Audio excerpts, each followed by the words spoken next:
Sejam todos muito bem-vindos a mais um episódio do nosso Viva Voz Podcast. Hoje eu tenho a honra de bater um papo com uma mulher que transformou sua própria história em propósito. Ela é advogada, familiarista há mais de 20 anos, mãe solo 40 a mais e é uma defensora incansável das mulheres. Ela é vice-presidente da Comissão de Direito de Família, Sucessões e Tecnologia do IBDFAM, do DF. E ela compartilha suas histórias também, assim como eu, no Pode Sim Senhora. Ela é mulher, mãe, advogada. Seja bem-vinda, Vanessa Ponce. Um prazer te receber, minha querida. Muito obrigada, Uma Nina. honra, viu, te ter aqui. Imagina, eu que agradeço o convite. Estou muito feliz de estar aqui. Vamos bater papo, vamos falar sobre mulher, vamos falar sobre Vamos. direitos, vamos falar sobre bastante coisa aqui, entregar conteúdo de valor para a audiência. É isso. Vanessa, minha audiência já sabe, primeira pergunta já é de praxe. Quem é Vanessa? Como tudo começou? Desde pequenininha você já gostava da área do direito? Eu te pergunto porque minha filha, ela fala assim, mamãe, você é advogada.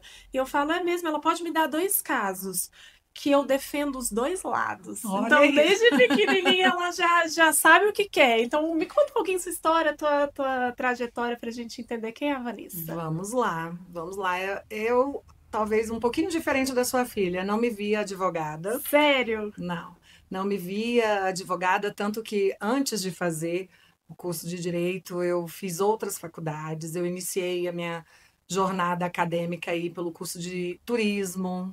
Eu achava que viajar, achava não, ainda acho, né, que viajar é uma Ai, delícia. maravilhoso. Então eu pensei, por que não brincar, né, com isso e tomar isso como uma profissão? Então eu fiz 2 anos de turismo, achando que eu ia ser uma turismóloga, mas aí a minha mãe, na verdade, puxou e falou assim: como assim você vai ser turismóloga numa cidade que Brasília, que não tem praia, que não tem essa pegada muito para o turismo e tal? E aí falou, não, não dá. Naquela época eu ainda não trabalhava, né? Recém-saída ainda do segundo grau, que na época era segundo grau ainda. E aí eu falei, bom, então vamos tentar uma outra área, em que pese eu gostasse muito daquela, mas eu falei, vamos tentar. E a minha mãe já era separada, só morava eu e minha mãe, então a gente tem uma conexão muito forte, e as coisas assim, os conselhos, as coisas que ela prima para mim, eu sempre levei muito em consideração. E aí eu fui fazer, bom, mas então o que que eu vou fazer numa cidade de concurseiros, né? E aí eu falei, bom, vamos fazer talvez administração, porque aí administração é um curso que eu vou conseguir um estágio rápido, vou trabalhar, e quem sabe depois eu retomo aquele sonho, né, de ser turismóloga e tal. Fiz mais um ano de administração e vi que não era muito a minha praia. Só que lá no curso de administração, além das amizades que fiz, eu conheci o direito constitucional e o direito administrativo. E eu gostei muito de falar de leis, falar de direitos, né? E aquilo ali já deu assim um mosquitinho já me picou e falou, olha, quem sabe, né? E eu falava, não, mas estudar direito não deve ser para mim e tal. Mas aí eu comecei também a estudar para concurso por conta desse primeiro contato. Um outro amigo que conhecia à época na faculdade era diretor de um banco aqui em Brasília. E aí ele falou: poxa, eu tô vendo que você ainda tá meio assim para saber que área que você quer fazer, o que que você quer fazer, por que você não faz economia? Aí eu falei: meu Deus, mas que salto, né? De turismo para economia. Falei: eu tô muito louca mesmo, né? Mas assim, e eu nunca gostei de matemática da área de exatas, mas falei: quem sabe, né? Eu tenho economistas na família e todo mundo botou muita pilha e vai, faz, e quem sabe. A minha mãe, desde sempre, queria que eu optasse para a área jurídica, porque a minha mãe atualmente está aposentada já há alguns anos, mas a minha mãe foi procuradora federal durante muitos anos. E aí ela sempre me dava um cutucão: vai estudar para concurso, ou então vai fazer direito e tal. Mas eu fui lá na economia de novo, tentar, porque eu Terceiro curso, relutei. falou, Eu relutei para fazer o curso de direito, mas aí eu vi que não era muito a minha praia mesmo, economia. Mas lá também tinha a parte jurídica, e mais uma vez me vi às voltas com o direito. E aí eu falei: não, eu vou me render.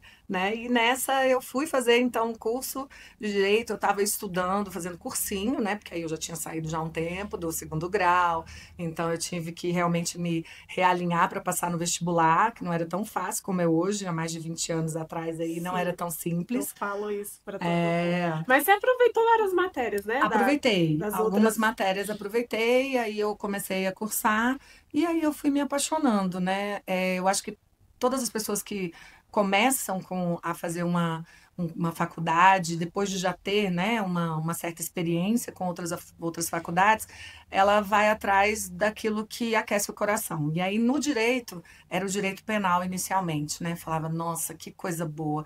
E a minha veia de comunicação, a minha veia lá do turismo também, bateu muito forte no direito penal, porque eu me via ali fazendo júri, né? Aquela parte mais teatral mesmo, que realmente eu gostava.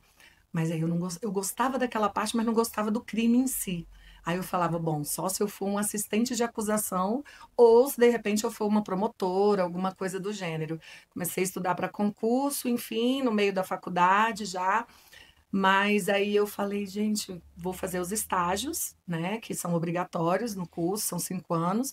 E aí, num desses estágios obrigatórios, eu inclusive cursei dentro trabalhei num escritório de advocacia que era muito vinculado à área criminal, mas tinha área de família. E aí, os barracos de família me ganharam o coração Adorei. porque simplesmente é muito próximo da nossa vida, né? É o cotidiano. É a O vida é a real, vida real. real. O criminal já não é tanto, embora a gente veja, mas a gente quer que ele fique realmente Bem só no distante. noticiário. E aí, então eu falei, não, mas família tem dentro de casa, é um divórcio, é uma pensão, é a parte de um testamento, herança, enfim, guarda. E aí eu fui falando, cara, eu acho que é para mim. A minha mãe e os meus pais são separados há muitos anos, desde que eu tinha 15 anos de idade, e a minha mãe foi mãe solo. E aí eu fui me encontrando nessa área, pensando em ajudar outras mulheres. Óbvio, no início da carreira a gente é generalista, então a gente atua em todos os ramos, fiz muito consumidor, também é muito cotidiano nosso, né? E lá em casa, quando eu entrei para o curso de Direito, as pessoas da família, os mais próximos, falavam: é aí que você vai se encontrar, porque você é brigona demais. E eu falava, mas sou brigona como, gente? Porque eu sempre fui aquela que Luta em pelos seus defesa. direitos, né? Foi em defesa, enfim. E dentro da minha casa também teve muito disso, né? Desse senso de justiça com a minha mãe sendo procuradora. Ela trabalhava com questões ambientais, mas início de carreira também advogou. Mas ainda assim, e se você pegar meu telefone agora, esta semana, você vai achar uma mensagem da minha mãe falando: vai sair um concurso. Adorei Ela sua mãe já. fica louca para que eu faça um concurso. Eu cheguei, bati na trave aí algumas vezes para ser procuradora também. Esbarrei na segunda fase. E aí chutei os livros todos e falei: quer saber? Eu vou advogar. Porque é realmente o que eu quero, é o que eu gosto de fazer, é mais dinâmico. E aí eu falava: não me vejo atrás de uma mesa, mãe, analisando um processo, e aí da sexta-feira você fecha o processo e vai embora, né? E cumpre o horário de um servidor. Eu sou muito mais dinâmica. E assim começou e estou aí até hoje, há Cara, que mais de história 20 anos. linda, que história massa. E deixa eu te perguntar uma coisa. Você hoje tem um propósito, né? Como que nasceu esse propósito da defesa das mulheres? Por que as mulheres? Bom, eu acho que desde pequena, desde que eu me entendo por gente, eu sempre fui muito líder, né? Então, assim, a minha família não é uma família extensa. A minha avó, por exemplo, teve duas filhas, o que não é comum, né? Para as nossas Para vós. as nossas vós, para anos atrás, Sim, geralmente tinham 5, 6 sim. filhos, mas a minha avó também foi uma mãe solo. E aí, depois disso, morando com meu pai e minha mãe também, vivenciei muito essa questão da maternidade solo envolta num cenário de violência doméstica com o meu pai. E ali foi dando uma. Talvez eu tenha trabalhado, a minha terapia seja ajudar as outras pessoas, as outras crianças que passam sobre processos tão, né, conflituosos dos pais e que não querem isso para sua vida, que querem efetivamente galgar outros caminhos, trilharem em outras estradas, e eu acho que foi por aí que começou. Um pouco do que eu vi a minha mãe passar e que eu não queria passar, e efetivamente não passei, nunca tive nada com questão de violência doméstica no meu relacionamento, no meu casamento, que fui casada por 15 anos, e depois do meu casamento encerrou porque a gente se desconectou mesmo, então não havia mais um amor, uma cumplicidade, e eu com essa minha veia de líder, de ir para frente, eu não me vi mais casada, e aquilo para mim era muito forte, soava muito forte uma mulher que já tinha uma independência financeira, não casei porque o marido era rico, muito pelo contrário. Então passamos vários perrengues juntos, dele desempregado e eu desempregada, enfim. É, mas eu sempre muito indo atrás das coisas que eu queria, muitas vezes ganhando mais até do que ele.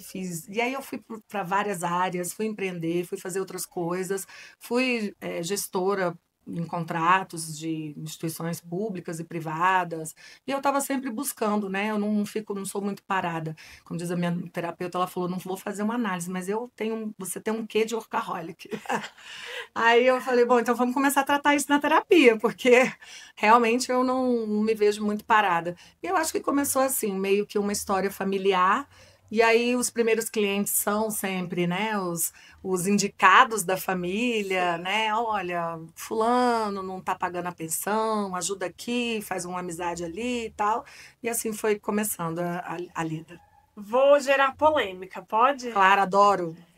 Você acredita que o sistema jurídico ainda é machista?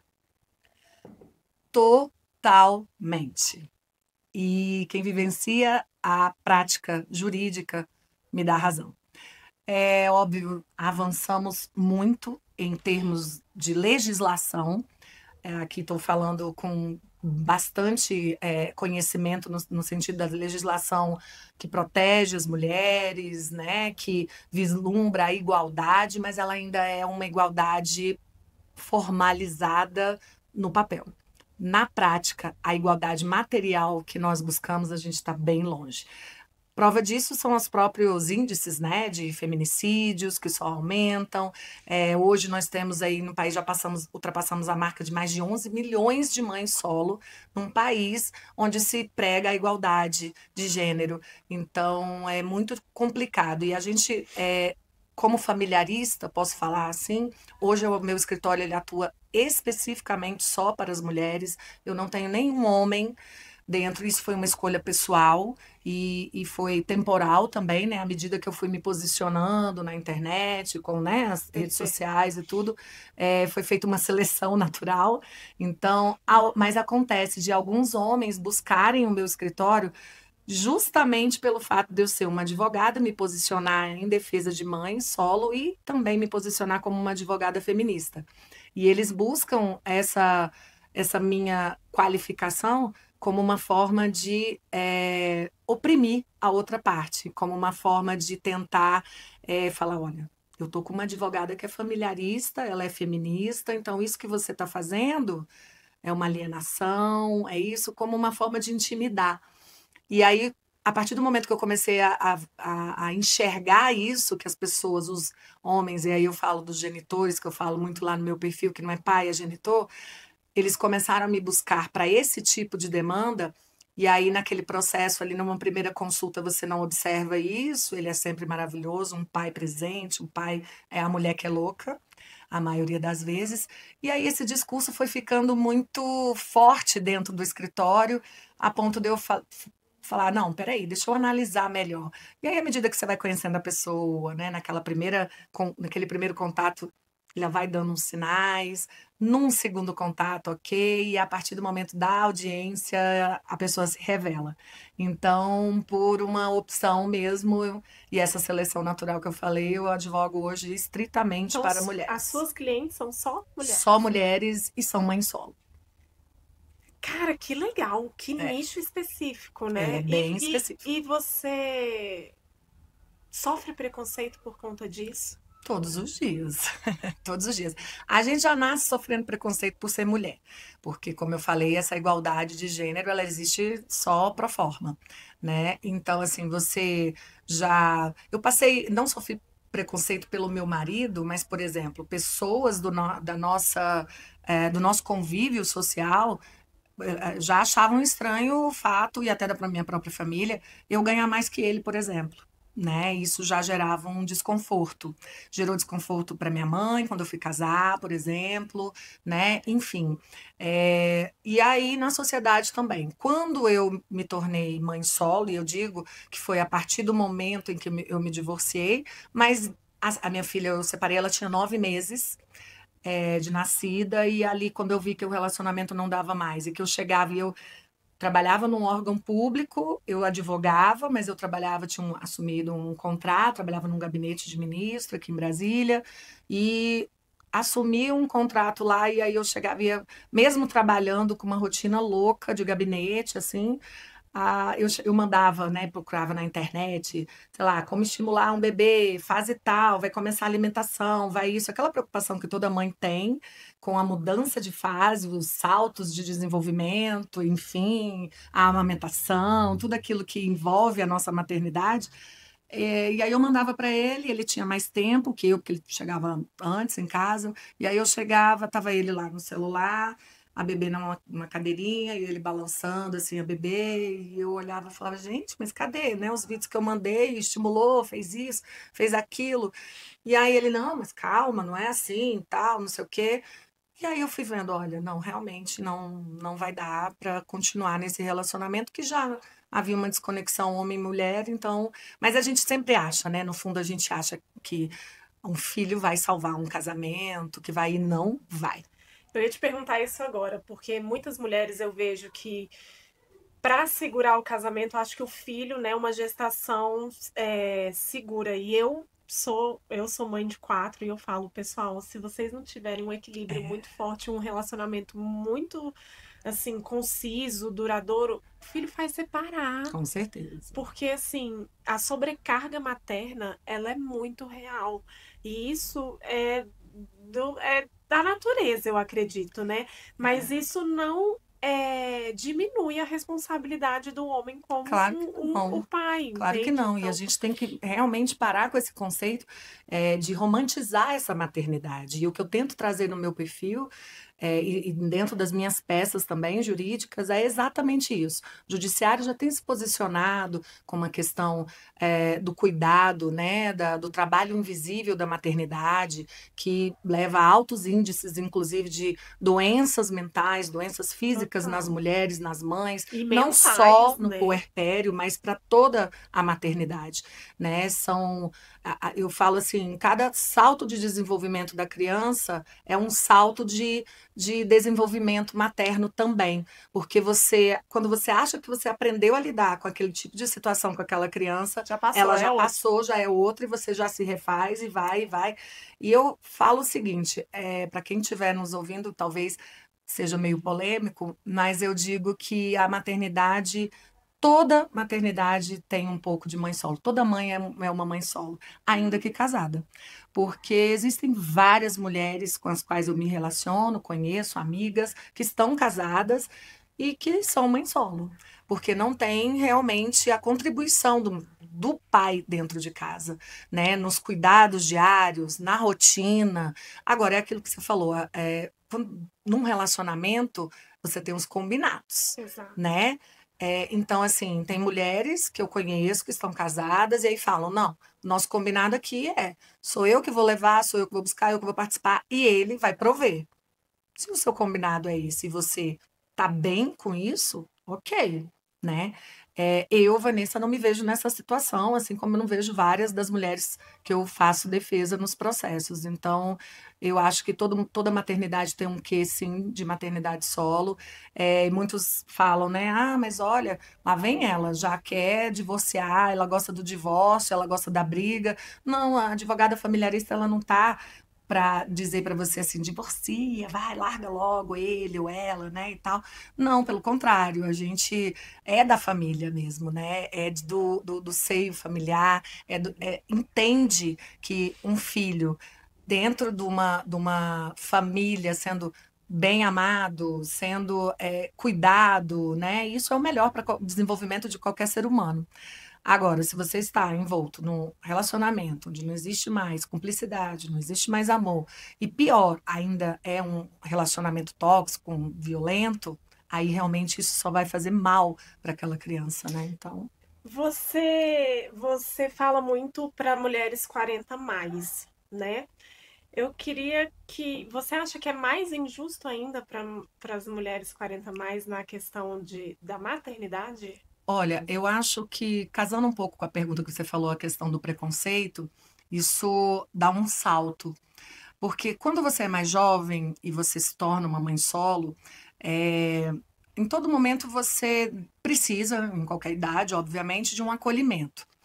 Mas quando você tem uma maternidade solo pós-40, que é o meu caso, né, você, além da sobrecarga materna, de estar tendo que cuidar de tudo sozinha, e a gente não fala aí só de questão financeira, mas o emocional e tudo, você tem as suas próprias questões muito ligadas a essa maternidade. Então, assim, a própria questão da menopausa, ou a questão de ser uma mãe solo 40 a mais com uma atividade sexual boa, prazerosa, uma mãe que não quer um relacionamento, não quer casar novamente, mas quer sim sair com as amigas, tomar um chopp, viajar com as amigas, e nem por isso ela deixa de ser mãe, porque também tem isso. Ah, ela é jovem, então jovem pode sair, né, e deixa o filho com a avó, com a amiga, com a rede de apoio paga, a babá, enfim.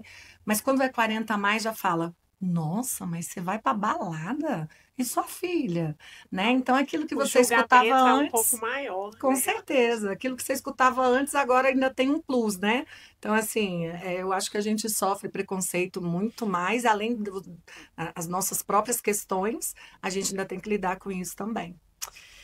Hoje você atende só mulheres. Assim, Quais são os maiores erros que você vê, quando as mulheres te procuram para um divórcio, por exemplo? falta de conhecimento. E aí eu digo numa questão, hoje a gente tem na palma da mão, né? A gente brinca, a gente tem na palma da mão a informação. Mas as mulheres, eu sempre digo, homens não terminam relacionamentos. São as mulheres que terminam os relacionamentos. Porque elas não aguentam mais o lado emocional, porque, né? Só Eles que fazem hoje. a mulher terminar, né? Tipo isso. É isso. Mas é isso mesmo. E aí, quando o homem já tá, sentiu que a relação tá gasta, que a mulher vai terminar, ou que, enfim, ele já se preveniu. E as mulheres não. Elas ainda estão acreditando numa retomada desse casamento, elas ainda estão acreditando que ele vai mudar, elas ainda estão acreditando que é uma fase, que é porque ele ficou desempregado, que é porque está sem dinheiro, que, enfim. E elas não buscam as informações antes. Então, como elas agem mais do ímpeto, né? Na E elas são impulsividade, né? efetivamente mais emoção do que razão. Os homens são muito racionais. Então, quando ele vai separar, tanto que a gente sabe que o homem, quando vai separar, ele fica com os bens, as mães ficam com os filhos, porque elas são emocionais. Então, o que eu digo sempre no escritório é: não sejam, sejam emocionais, não sejam emotivas a ponto de perder os seus direitos. Então, eu digo: estou numa fase ruim no casamento, mas assim, quero reconstruir meu casamento, ok, mas vá se munindo de informações. A falta de informação acerca do casamento é tão grande que hoje, por exemplo, o maior número de regimes de casamento é o regime da comunhão parcial. As mulheres não se informam sequer sobre a existência de outros regimes, se isso lhes favorece ou não. Se você vai casar com uma pessoa que já tem patrimônio, será que o regime da comunhão parcial é o melhor regime para você, para essa relação? Para você que já vem de um outro casamento, que já tem um filho, que já tem uma vida estabilizada, será que o regime da comunhão parcial é o melhor para você? As pessoas não conversam sobre dinheiro e, principalmente, elas não conversam sobre morte.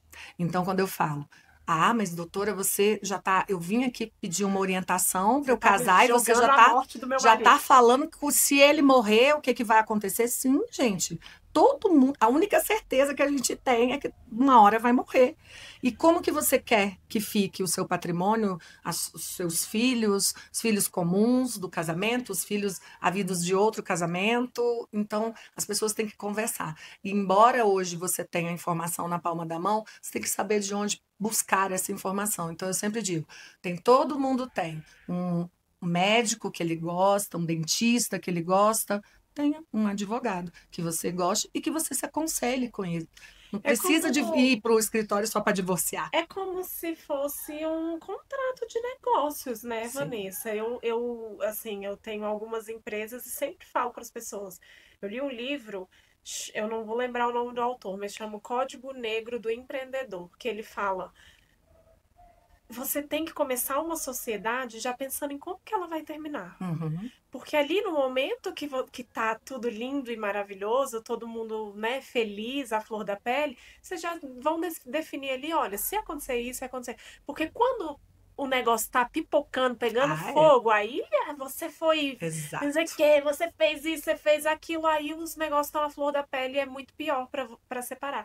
E eu vejo o casamento igual, Mas é. né? Então, assim, eles chamam de contrato É um contrato solene. pré-nupcial, né? Como é que. É que assim, a gente tem o pacto antinupcial, que ele vem antes do casamento, que são as regras que você quer colocar para esse casamento.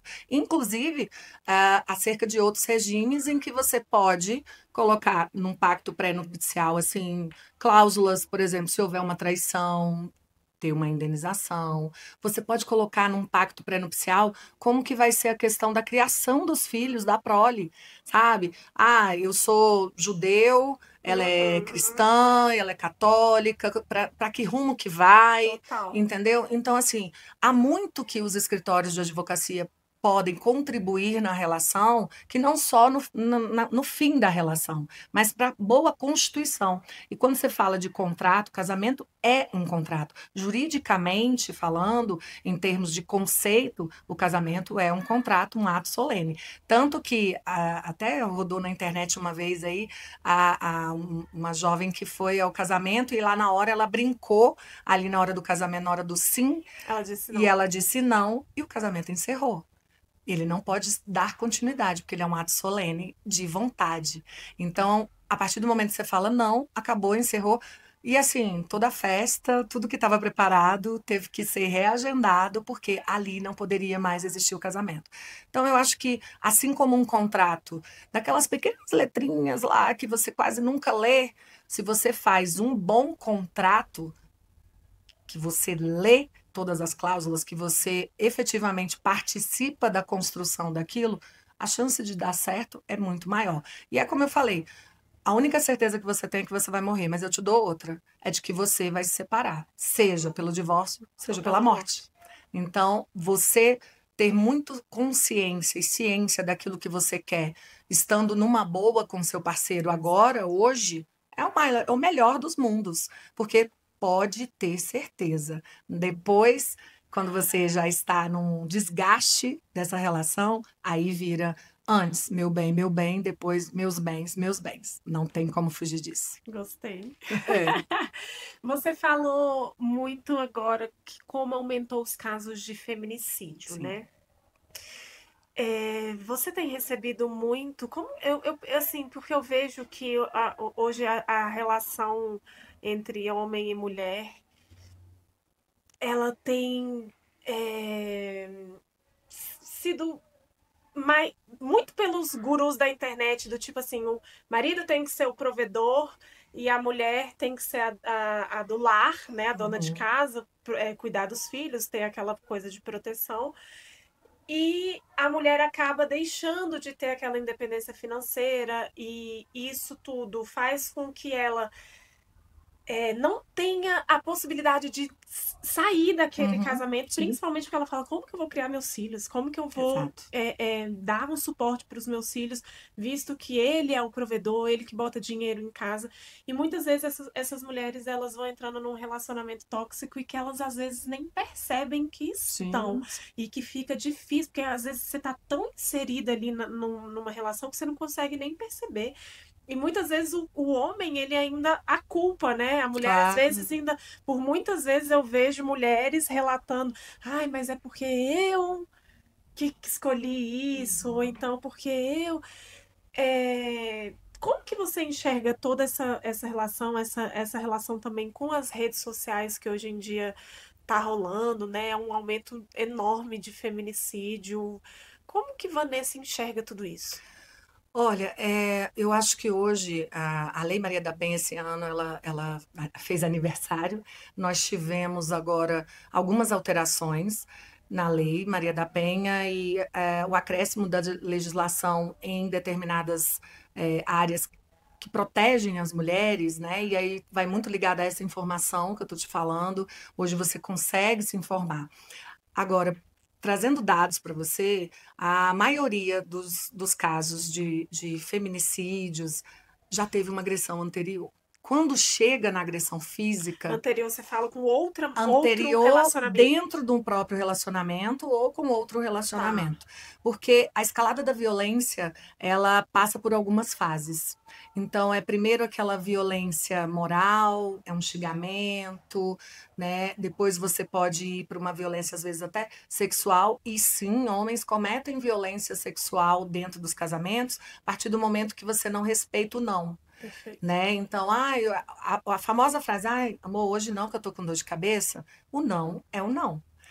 Se você evolui, aquilo também pode ser considerado uma violência sexual, em nível de violência doméstica. Então, você tem a violência moral, a violência sexual, a violência psicológica, que é muito comum nos relacionamentos tóxicos, que acabam caindo nessa que você falou. As mulheres não se enxergam nesses relacionamentos, a toxicidade desses Ainda se relacionamentos. culpam, E né? aí se culpam. É o famoso, poxa, mas é porque eu estava com essa roupa.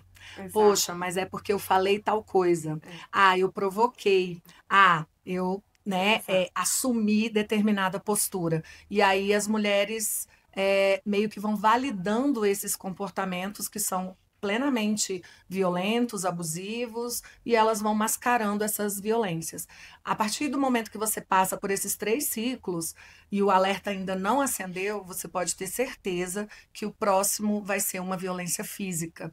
E aí, algumas realmente tomam por si a questão de que não, agora eu vou dar um basta, e outras, pela quinta violência, que é a patrimonial, ainda se submetem a relacionamentos com violência física, porque não tem como se sustentar, como não tem como sustentar os filhos. E assim, nasce uma mãe, nasce um medo, Sim. né? É o medo de você não dar conta da criação, é o medo de não repetir padrão de relacionamento. Quando eu me tornei mãe, eu pensava muito nisso. Poxa, eu não quero ser uma mãe solo que passe por violência física, doméstica, como a minha mãe passou. Ok, mas você não tem esse poder ainda, né, de olhar para a pessoa e falar assim, ah, esse vai ser um excelente pai. Porque se todo bom pai viesse, né, escrito, um bom marido, viesse escrito, serei um bom marido, serei um bom pai, e isso fosse chancelado e fosse real, a gente não tinha os índices que a gente tem hoje, né? Então, assim, eu acho que no primeiro sinal de qualquer ato que o seu parceiro faça com você, eu acho que no momento, por exemplo, numa simples conversa, tá ali tomando uma com os amigos e tal, e você tá tentando falar e ele tá te silenciando, você dá uma opinião e ele tá sempre discordando e discorda de forma veemente, né? Te faz passar por determinadas situações, faz você se desacreditar como se você que tivesse provocado a situação. Tudo isso são indícios de que esse relacionamento não tá bom, não é saudável e que você tem que começar, se existe ainda uma dependência patrimonial, você tem que começar a galgar outros caminhos para ter a sua independência financeira. Eu acho que um relacionamento saudável hoje, ele versa sobre isso. Independência financeira. Depois da independência financeira vem a independência emocional. Você se amar primeiro para que o outro depois venha te amar, te acolher, né? E aí sim vocês vão construir uma vida juntos ou não. Mas eu acho que passa por essas vertentes. E tem aumentado, eu acho que por conta disso. As mulheres, os maiores índices mesmo, são de mulheres que não se divorciam por conta da questão patrimonial, por conta de terem deixado suas carreiras e não ter uma reinserção nesse mercado pós-maternidade. Vejo muitas mulheres muito qualificadas que deixam as suas profissões, arquitetas, advogadas, enfim, médicas, que deixam as suas profissões para realizar o sonho da maternidade e, ao mesmo tempo, o parceiro está galgando novos caminhos, se qualificando, fazendo a sua pós, seu mestrado, seu doutorado, e ela lá na maternidade, na maternidade, na maternidade, na maternidade. O casamento se desfaz e ela olha e fala: Meu Deus, e agora? Eu sou uma autônoma que não tenho um cliente, como uma arquiteta, uma advogada, não tenho. O que eu vou fazer? Né? E eu acho que aí entrou a questão até do empreendedorismo, né? Eu falo, nasce uma mãe, nasce um medo, mas também nasce uma empreendedora, É isso aí. porque é assim que a gente vê. É isso aí. Você falou da Lei Maria da Penha, e aí eu queria trazer um ponto aqui para você me ajudar a pensar e a discorrer sobre. Eu vejo que muitas mulheres acabam sentindo medo de, às vezes, fazer uma denúncia, ou, enfim, e isso acaba. Ela se cala, ela Sim. não acaba levando isso adiante na justiça, por medo, muitas vezes, e por muitas vezes pela falha da lei, Do sistema, do sim. sistema.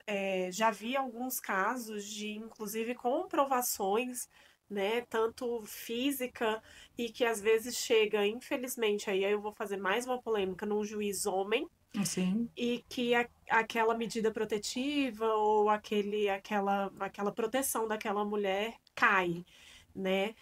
Como que você, como advogada, enxerga o sistema como um todo aí nessa área? E como que você poderia dar um conselho para essas mulheres que talvez estejam nos assistindo e talvez estejam nesse momento de será que eu vou, será que eu não vou, o que que eu faço, o que que eu não faço, né? Uhum. O conselho sempre é denuncie. Esse é o conselho, ele é mais do que um conselho, ele é imperativo, porque a partir do momento que você não denuncia, você está nesse ciclo de violência e você coloca outras mulheres nele também. Porque quando você não denuncia um agressor, você pode até sair desse relacionamento sem denunciá-lo, mas ele efetivamente vai fazer uma vítima lá na frente. Então, a proteção de todas nós. Estamos juntas, juntas somos mais fortes. E isso não é clichê, isso é Real. fato. Então, acho que esse seria o grande conselho. Agora, enquanto o judiciário, a gente sim tem um judiciário ainda muito patriarcal, muito misógino, e que leva ao pé da letra mesmo a questão de que a mãe nasceu para cuidar e o pai para prover. A gente ainda tem a questão moral dentro dos tribunais. Hoje, no Código Penal, a gente não tem mais legítima defesa da honra, não existe mais, que antigamente existia, mas não existe no Código Penal. Mas se você leva para a vara de família questões, e dentro do processo isso é muito comum, do homem vir e trazer assim, mas ela só quer o dinheiro porque ela quer o dinheiro da pensão para ela, Cara, porque isso ela... Então, você vê que a gente ainda tem um sistema que protege esse homem enquanto provedor, enquanto másculo, enquanto macho, né? E realmente deixa à margem as mulheres. E aí, sob o escopo do cuidado da maternidade, a gente vai validando esses comportamentos. Então, há um grande movimento dentro do judiciário hoje com as questões, por exemplo, do protocolo de julgamento sob perspectiva de gênero do Conselho Nacional de Justiça, que hoje coloca que os magistrados eles são obrigados. Antes era só uma recomendação, isso virou uma resolução. Eles são obrigados a verificar as questões de gênero dentro de um processo. Eu vou contar rapidamente um caso que eu peguei Perfeito. de uma mãe que tem um filho com deficiência mental. Ele nasceu já com problema. E aí, muitos anos, o pai sem pagar pensão, pagava quando queria, enfim. E aí eu entrei com um processo e o avô paterno vez ou outra pagava uns valores, né? Meio que para não deixar o próprio filho ir preso, porque hoje em dia, né, aqui no Brasil, a única prisão civil que a gente tem é do não pagamento de pensão. Então, ele pagava para não deixar o filho ir preso. Aí chegou um estopim, assim, a criança já estava quase que atingindo a maioridade, e aí ela, cansada, procurou o escritório e, olha, eu preciso regularizar, os remédios estão caros, fazendo o primeiro uso de canabidiol, e em luta na justiça para, inclusive, conseguir o canabidiol, crises epiléticas horrorosas a criança tinha, ela teve que se aposentar, era uma servidora pública, teve que se aposentar, perdeu dinheiro com a aposentadoria, obviamente, para poder cuidar do filho. E a pensão não aumentava, e enfim. E aí, nesse processo, eu ingressei contra o avô também, a gente pediu alimentos avoengos, então aqui também já fica a orientação. Se o pai não tem condição de arcar com os valores que são necessários daquele filho, em especial um filho atípico, né? Um filho com autismo, um filho com qualquer tipo de deficiência, que não é um filho típico, você também pode se socorrer dos familiares para É mesmo, subsidiar essa Vanessa? pensão. Sim, sim, com toda certeza, e isso o Gente, judiciário olha aí. aceita, porque a legislação nos socorre sobre isso. Então, eu entrei contra o avô e contra ele. Isso gerou, obviamente, uma revolta familiar, né, Sempre rola. paterna, porque o avô achou, poxa, eu estava te ajudando, né, e pagando, mas na verdade ele estava pagando uma parte que não era tudo, mas para não deixar o próprio filho ir preso. E aí, quando eu entrei contra os dois, eu peguei um advogado que essa mãe, como eu falei, ela saiu do serviço público, se aposentou e ela foi empreender. E aí ela foi mexer com trabalhos manuais, algumas coisas, e começou a vender isso na internet. No grande boom da internet, 2020 ali, né, que depois da pandemia, 2021, 22, e aí ela criou um perfil, e aí ela colocava, quando você vai criar um perfil dentro das redes sociais, no Facebook, enfim, pede lá qual que é o nicho, né? Para onde você vai direcionar, porque a gente sabe que o algoritmo vai levar você para alguns lugares. E aí colocava lá assim um tipo de gênero, né? O gênero que você e o gênero a qual você tinha Do seu interesse público. do seu público. E aí ela colocou masculino, feminino e tal, porque os trabalhos que ela vendia era para coisa para casa, então não é só mulher que compra, homem também compra e tal. E ele usou isso, e aí ele contextualizou da seguinte forma: ele usou, printou a questão do perfil dela no Facebook e embaixo ele trouxe um parágrafo onde ele dizia: essa mãe está querendo dinheiro para se socorrer de coisas pessoais, até porque ela é uma mulher que demonstra ter uma vida sexual de vários interesses. Aí eu olhei aquilo e falei, meu Deus do céu, eu vou ler de novo. E eu li de novo e ele dava a entender de que ela meio que estava querendo fazer programa ou se Prostituindo. vendendo na internet, que não, ela não vendia produtos, ela se vendia na internet. E isso eu estou falando para você agora, de um processo agora, 2022, 23. Então, assim, olha o nível que a gente ainda está de involução, né? Porque para mim isso é involução. Obviamente isso eu levei até a ordem, até isso corre um processo, ainda está em segredo de justiça no no Tribunal de Ética.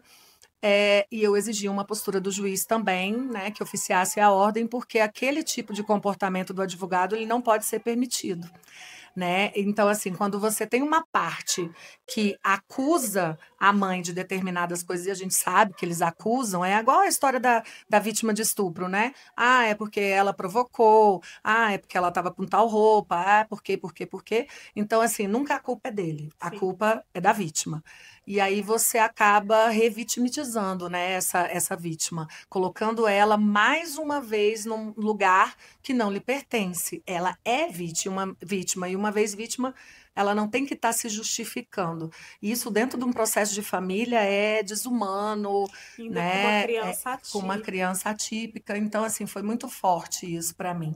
E só reforça mesmo o meu propósito de levar informação a essas mulheres, a informação sobre a pensão, a informação sobre a guarda, alienação, enfim, relacionamentos tóxicos, para que você consiga sair desse ciclo e efetivamente reconstrua a sua vida sem deixar para trás os direitos dos seus filhos. Porque muitas mães falam assim: ah, não, mas eu quero é paz. Eu ia até te perguntar isso, porque assim, por muitas vezes as mulheres que talvez tenham essa independência financeira, elas acabam não judicializando um processo, né, por falar, é isso, eu quero Uhum. paz, eu tenho condições de criar meu filho, mas independente, né, Vanessa, a mulher pode ser milionária. O pai tem as suas É obrigações. isso. E aí aquele dinheiro pode ser um dinheiro utilizado com a poupança da Isso. criança, né? Então, assim, deixar bem claro para quem está nos assistindo que é, você tem os seus direitos, né? Sim. Independente do quanto você ganha, independente do que. Porque eu já vi casos de advogados de printar, peguem um satélite para mostrar onde é a casa que a mulher mora, para dizer que ela tem uma vida, mas isso Uhum. não deixa Não. de fazer com que o pai tenha que pagar É, né? E isso que aí você falou eles acham que a gente vai pro salão, né, com o dinheiro é, deles, que a vai gente vai botar tratamento botox, estético, é, silicone, né? Mas aí mal eles sabe pagam. o custo de uma criança. Mas é isso, esses que falam assim, eles realmente não sabem. Não sabem não só o quanto que é caro ser mulher, né? Mas porque simplesmente para eles basta, sei lá, um barbeador, um perfuminho, uma roupinha mais ou menos. A Exato. mulher para sair, meu amor, é tanta coisa que você não tem noção. Mas deveriam começar a ter. Mas eu acho que a grande informação para o seu público é dizer assim: ok, você quer paz, mas para você ter paz, você tem que resguardar os direitos que não são só seus. A pensão alimentícia, ela não é sua, ela é do seu filho. É um direito dele, dela, né? Então, assim, enquanto você está construindo a sua vida, você também, que não vai atrás do direito dos seus filhos, também está mostrando ao seu filho para, de repente, lá na frente fazer o mesmo. Não vai em Exato. busca dos seus direitos, não. Deixa isso para lá. E eu acho que não é assim, não é assim que a gente evolui numa sociedade. Eu acho que a sociedade tem que pensar, né? Vivemos em sociedade, então o meu direito começa, né? E vai até onde começa o do outro. Mas eu não vou deixar de exercer o meu direito, né? E acontece muito, Nina, acontece muito. Eu tenho um outro caso que eu recente também, é uma mãe que sempre levou a justiça para um pagamento de pensão, aí fixou num salário mínimo. Ok. Ele nunca pagou esse um salário, era um salário mínimo mais um plano de saúde. Aí a criança uma vez ficou doente, a mãe precisou do plano de saúde, quando estava Cadê? lá no hospital, cadê? Estava sem pagamento, o plano estava suspenso. E aí ela falou assim: olha, quer saber, fulano? Deixa que eu pago o plano de saúde e você repassa o valor do plano de saúde, que isso estava determinado na sentença, que ele era para pagar o plano de saúde. Fizeram esse acordo. Ele pagou? Não. Ele continuava pagando menos do que um salário mínimo e não pagava, não fazia o repasse do plano de saúde. Vez ou outra, como autônomo, um representante comercial, enfim, e aí, vez ou outra, tipo, final de ano, assim, comprava um presente, dava um presente e achava que estava abafando Fazendo já, um né? monte, Porque, né? afinal de Ainda posta no contas, Instagram, né? o pai de rede social tem muito. E aí ela falava: não, mas deixa para lá. Ah, fulano tem que dar um salário mínimo, tá depositando, sei lá, o salário agora tá 1.518, agora 2025, a gente vai ter novo reajuste, e ele depositava só R$ 1.000, R$ 1.000, R$ 1.000. O salário passou para ser R$ 1.000, aí ele depositava 800. Quando passou para 1.200, ele depositava 1.000. Ele nunca depositou o valor real fixado E em ele vai sentença. preso, não? Ela nunca entrou com o processo, porque ela falava, deixa pra lá. Tô cansada. Quero Vivo paz. brigando, quero paz. Porque ela falava, olha, tá errado. Aí teve uma época que ela falou, não vou nem falar mais. A criança foi crescendo, crescendo. E aí, um belo dia, essa criança tem 17 anos, e com todos os custos do colégio, né, de cursinho e tal. Um belo dia, essa mãe, ela é surpreendida com um oficial de justiça na porta, ele pedindo revisão da pensão. Porque Ele, ele o que nunca pai. pagou tudo, pediu a revisão da pensão. E aí, a filha já com 17 anos, e aí ele já, né, fazendo a cabecinha dessa filha, que ele não dava conta de pagar e tal, tal, tal. Resultado, ela buscou o escritório e eu executei ele em todos os valores retroativos que ele não pagou.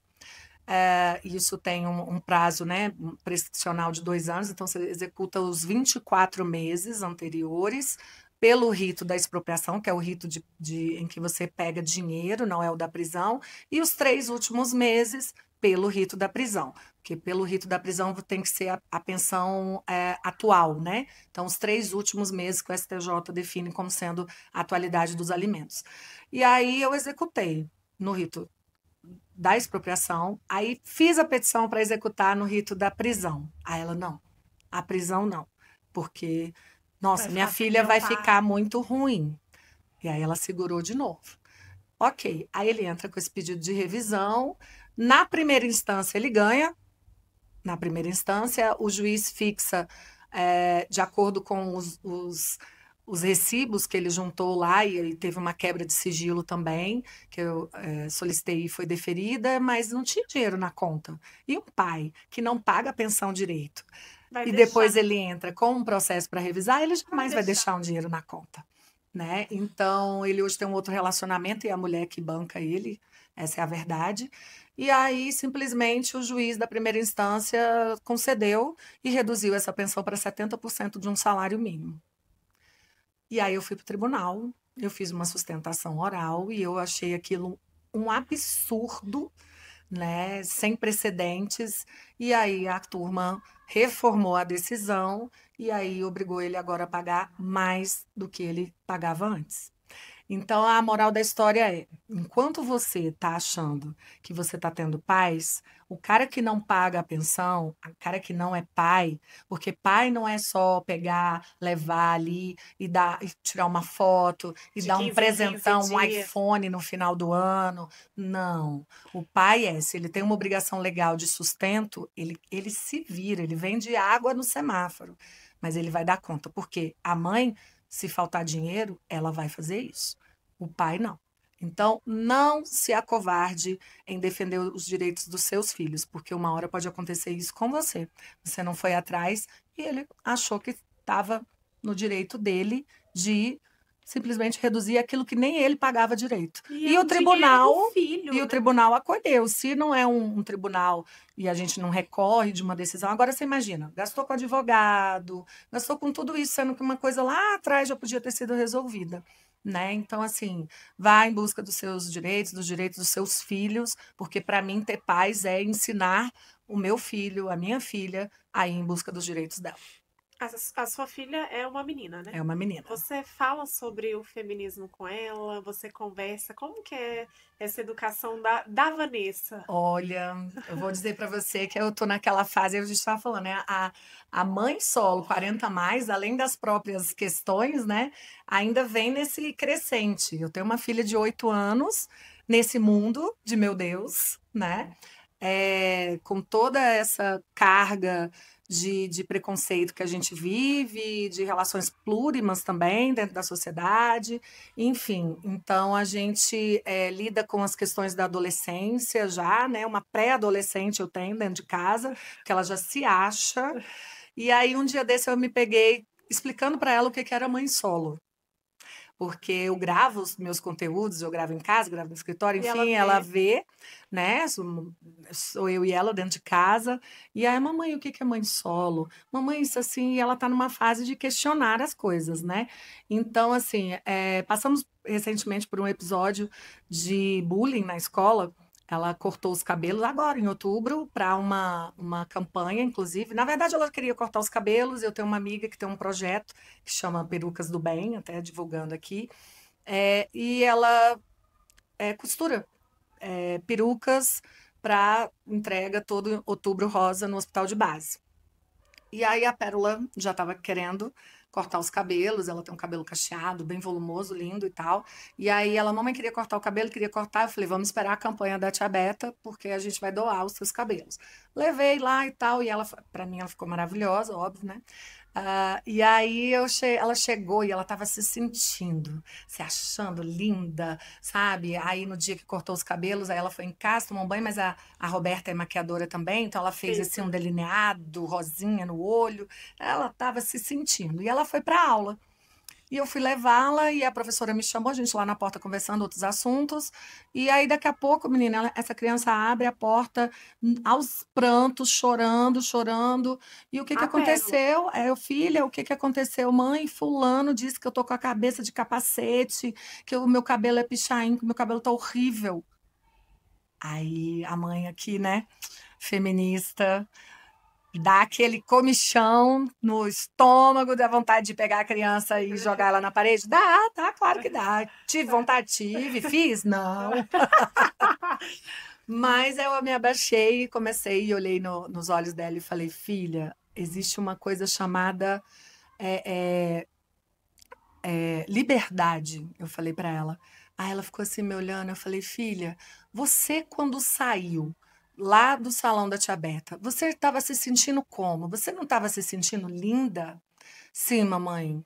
Mas o fulaninho, filha, ele tem o direito de não gostar do seu cabelo. Assim como você tem o direito de não gostar, de repente, de alguma coisa nele. Agora, não gostar não te deixa feia. Não gostar não significa que você é as coisas com as quais ele está falando e tal. Então, assim, a gente vive, filha, num mundo que a gente não é obrigado a gostar da mesma coisa que o outro.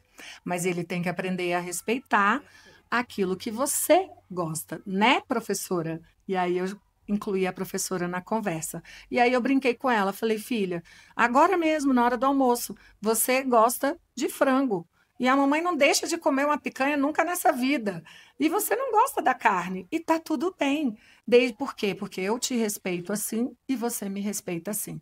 Então, eu tenho certeza que a professora está ouvindo a nossa conversa e vai conversar com ele, que ele precisa respeitar aquilo que você gosta. Porque nem todo mundo é igual e é assim que tem que ser. Respeitar o que é diferente de você, o que você não gosta, mas é respeito. Quando a gente se respeita, dá tudo certo. E aí, pronto, aí a professora ficou assim me olhando, sabe? Acho que ela falou assim: meu Deus, se eu fosse outra mãe, tinha entrado na sala. Quem é o menino? Confesso que tive vontade, mas eu tô tentando ser uma pessoa melhor. Cara, muito bom. Vamos falar do seu podcast? Você tem um Ai, vamos. Pode Sim, Senhora, Pode né? ser, senhora. Como é que funciona ele? Vocês falam sobre o quê? Olha só, Adoro Nina. mulheres que fazem podcast, porque eu acho que quanto mais a gente se comunica e leva conhecimento para os outros, olha a quantidade de conhecimento que a Vanessa trouxe aqui hoje. Então, assim, Obrigada. lá do outro lado, alguém que está nos ouvindo, Com certeza. né, vai falar: caraca, olha isso que ela falou, e vai dar um insight, vai procurar os teus direitos, e é menos um feminicídio, sabe? Isso. Então é sobre isso, é sobre isso mesmo. E é o que a gente estava falando aqui. O podcast é uma forma de comunicação tão mais fluida, tão mais leve, né? espontâneo, um Esse bate-papo. papo que a gente está tendo aqui, né? E eu acho que hoje a comunicação tem que ser assim mesmo. A gente já vê tanta coisa esquisita no mundo acontecendo, né? E, por exemplo, eu particularmente dentro dos escritórios e na justiça a gente vê muitos casos ruins. E então a gente quer deixar a informação de qualidade, uma informação fidedigna, uma informação correta, de fonte, né, respeitada mesmo, mas de uma forma leve.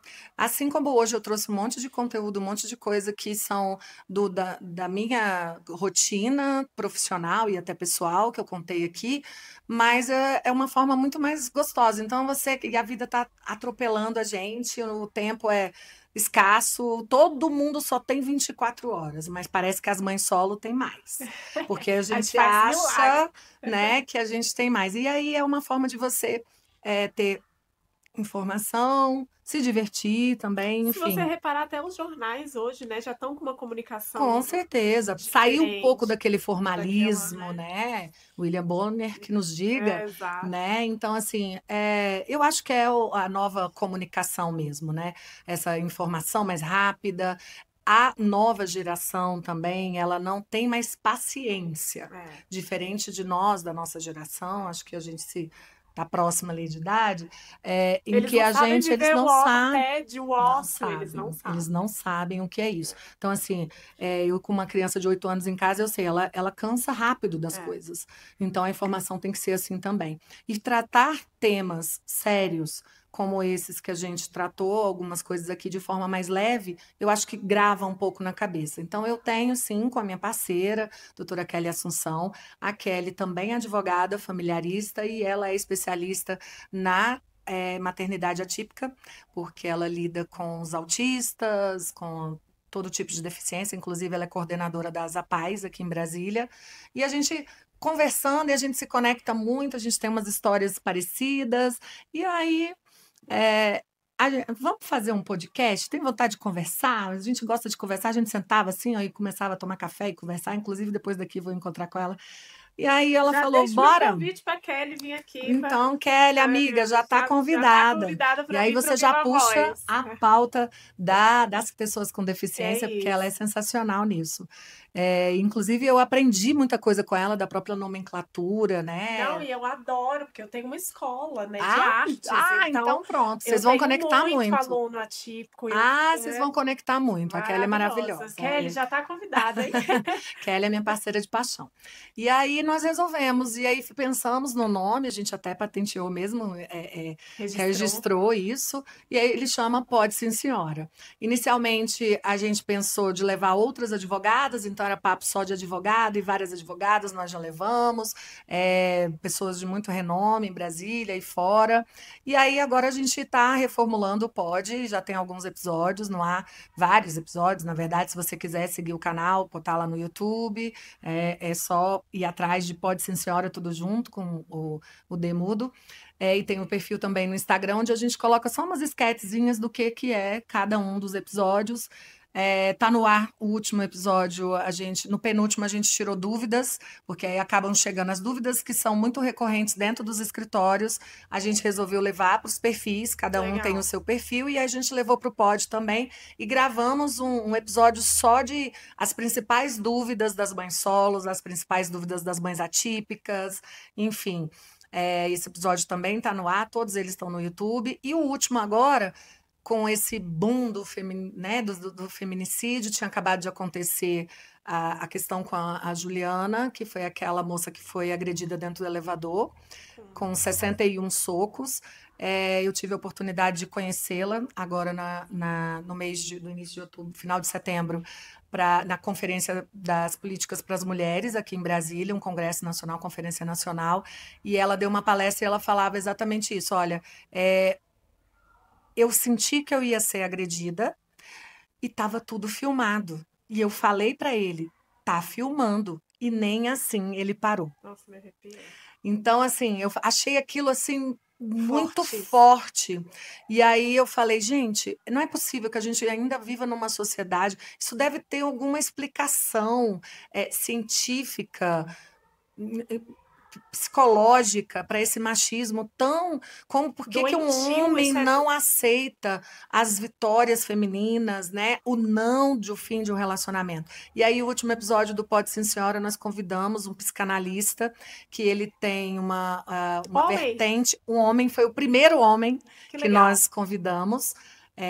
E aí ele fala um pouco da psicanálise, explicando o feminismo, o machismo, pegando um pouco da história, trazendo um pouco de onde que surge, né, isso, e aí, enfim, não vou dar muito spoiler, você vai lá e assiste o Vai episódio, assistir. que ele deu uns spoilers legal, ele deu umas ideias, assim, de onde vem, e eu até brinquei e fiz uma pergunta para ele, ele falou, nossa, agora você me botou numa saia justa, que eu falei assim, doutor, o homem dá sinais de que vai, né, agredir, de que ele é um machista nato, enfim, né, em recuperação ou não, enfim. Então vocês assistem o episódio de Tá No Ar e é muito bom falar para mulheres.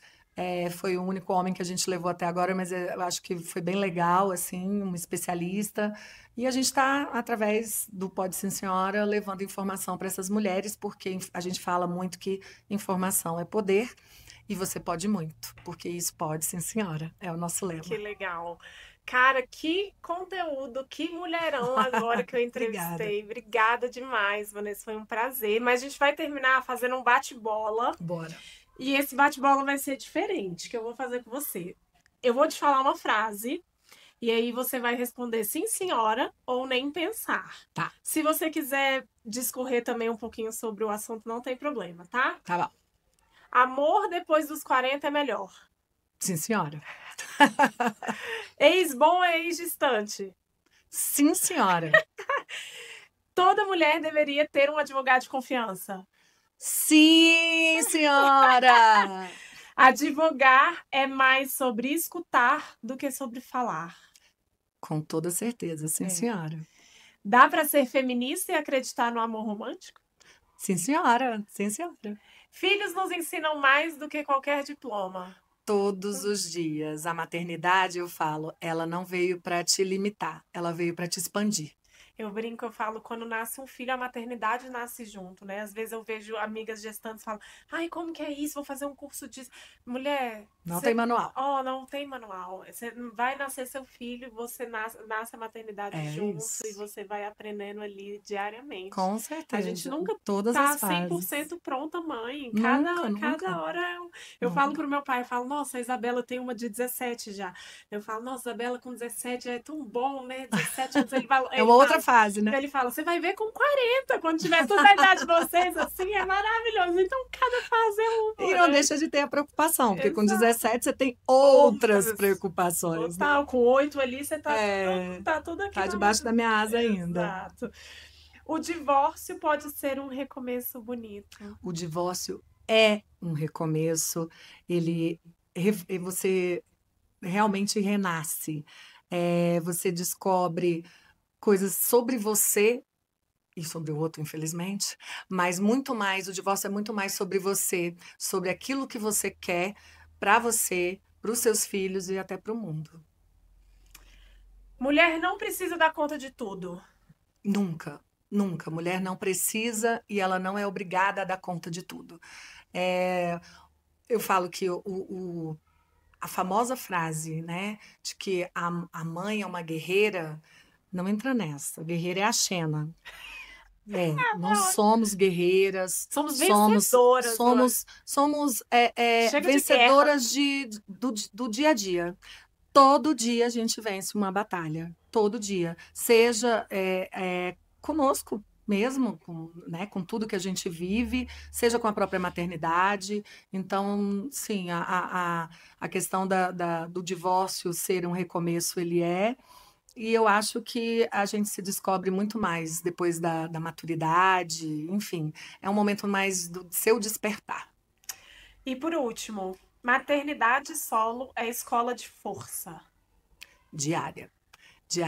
Mas ela é uma escola de força sem mascarar as fraquezas, porque as fraquezas é que te fazem mais forte. Então, assim, não pense você, não tenha medo de chorar, não sinta culpa por, eu tenho que ter aquele tempo de qualidade todos os dias com minha filha, porque senão, tire o senão da frente da maternidade. Ela realmente, a maternidade, ela vem para te expandir, mas ela te traz uma consciência de ser humano, de fragilidades que você realmente precisa passar e se compreender dentro desse processo, que é um processo longo, é um processo que se renova todos os dias, mas que é um processo revigorante também, porque você está colocando o melhor, o seu melhor, não é o do outro, é o seu melhor naquela criação. E a gente é um ser humano, a gente falha mesmo, Perfeito. né? E chore se tiver que chorar, sorria se tiver que sorrir, tá cansada, não vai fazer aquele dever agora, vai descansar, vai tomar o seu café, vai sair com as amigas, vai namorar, vai fazer aquilo que te faz bem, porque eu sempre digo, uma mãe feliz, um filho feliz. Vanessa Ponce, senhoras e senhores, maravilhosa, muito obrigada. Obrigada, Foi querida. maravilhoso. Foi ótimo. Eu queria, pra gente fechar com chave de ouro, que você deixasse suas redes sociais, como é que a galera te encontra. Sim. Pode falar também das redes do podcast, que a gente já deixa tudo aqui na descrição pra galera te encontrar. E uma mensagem final, queria que você falasse pra mãe solo, 40 mais, aquela bem Eita! específica. Quero que você deixe uma mensagem. Eu tenho um público muito feminino, a galera muito do empreendedorismo, mulheres que são 40 mais e que são empreendedores e muitas delas mães solos. Então você vai conectar muito com a minha audiência. Abre teu coração aí, vai lá na Mais? frentinha. Vamos lá, primeiro tuas redes, pode falar lá naquela câmera. Vamos lá, gente. Muito obrigada primeiro, Nina. Então, para você que vai assistir esse episódio, quer conhecer mais, quer saber mais sobre seus direitos, no meu perfil é Van Ponce, VANPONCE, Van Ponce Jurídico. Lá eu compartilho com vocês não só direitos, mas eu compartilho a questão da própria maternidade solo sendo uma mãe 40 a mais, falo de feminismos, feministas também, e a gente vai compartilhando, trago um pouco da minha rotina e vou divulgando informação e bom conteúdo para você. Tem também, se quiser ouvir um podcast muito gostoso, tá fazendo academia, tá fazendo comida, enfim, a criança tá lá surtando, tá fazendo lá as tarefas, você já passou pelo cabelo maluco, pela semana que deixa a gente maluca? Pois bem, então vai ouvir o nosso Pode Ser Senhora, porque também tem informação, sou eu como outra advogada, trazendo convidados de toda a ordem, informação de qualidade, porque informação é poder e você pode se informar sim. E se eu pudesse, não, eu posso, assim como no Pode, eu digo sempre que a maternidade, ela realmente veio para te expandir, não para te limitar. Então, vá em busca, nunca é tarde para ir em busca do seu sonho, seja um sonho profissional, seja um sonho pessoal. E outra, não se esconda através das culpas da maternidade. Todas nós temos os nossos defeitinhos, mas eles não nos fazem menos mãe por conta disso. Então, esse é o meu recado. Obrigada, Vanessa. Obrigada por você compartilhar sua história, tua trajetória. Acho que isso é uma inspiração para muitas mulheres. Então, deixo aqui meu sentimento de gratidão mesmo. Continue seu conteúdo nas redes sociais, é muito legal. Então, nunca pare, porque eu acredito que quando a gente transforma pelo menos uma pessoa lá do outro lado, acho que a missão já tá cumprida, né? Com certeza, então, com certeza. Muito obrigada. Mais uma vez, muito obrigada, eu que agradeço. Pessoal, esse foi mais um episódio do nosso Viva Voz Podcast. Eu vou deixar aqui na descrição as redes sociais da Vanessa para que vocês consigam conectar com ela. Você responde os directs? Respondo todos. Então já manda um direct para ela agora. Curta, comente, compartilhe, já se inscreve no canal do Viva Voz Podcast. Eu te vejo no próximo episódio. Um beijo e tchau!